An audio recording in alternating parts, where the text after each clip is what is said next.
హిందూ సమాజంలో శతాబ్దాల పాటు కుల వివక్ష ఎదుర్కొన్నారు దళితులు.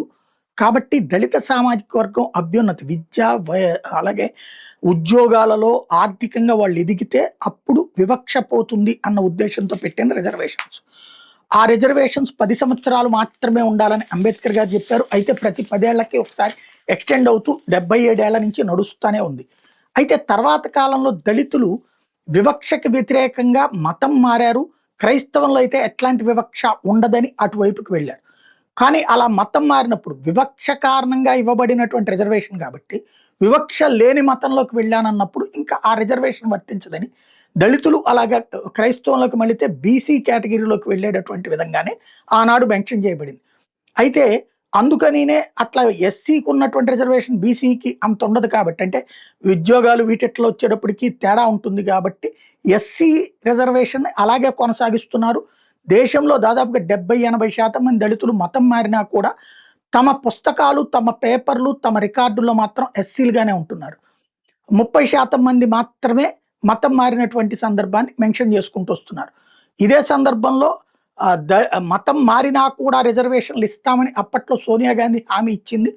అలాంటిది కుదరదని చెప్పి కోర్టులు కూడా తోసిపుచ్చినటువంటి పరిస్థితులు ఉన్నాయి.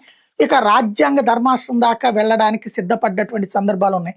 మేము నెక్స్ట్ ఆ పని చేసుకొస్తామని చెప్పుకొచ్చింది అప్పుడు కాంగ్రెస్ ప్రభుత్వం. ఈలో ప్రభుత్వం మారింది, బీజేపీ అధికారంలోకి వచ్చింది. దళిత క్రైస్తవ రిజర్వేషన్ పొరపాటును కూడా ఇవ్వబోమని ఇంతకాలం వాదిస్తూ వచ్చారు. అయితే 2022లో జస్టిస్ కేజీ బాలకృష్ణన్ కమిటీ వేశారు. ఆ కమిటీ ఇప్పుడు తుది రిపోర్టు వచ్చే వారంలో ఇవ్వబోతోందట.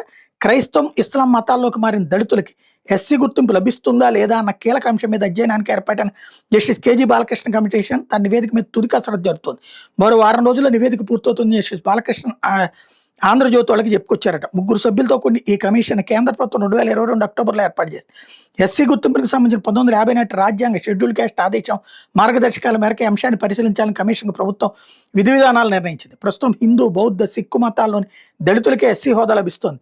ఎస్టీలకి ఏ మతంలో ఉన్నా ఎస్టీలుగానే గుర్తింపు దక్కుతుంది. క్రైస్తవం, ఇస్లాంలోకి మారిన దళితులకు కూడా ఎస్సీ గుర్తింపు ఇవ్వాలని చాలా కాలంగా ఆ వర్గాల నుంచి డిమాండ్ ఉంది.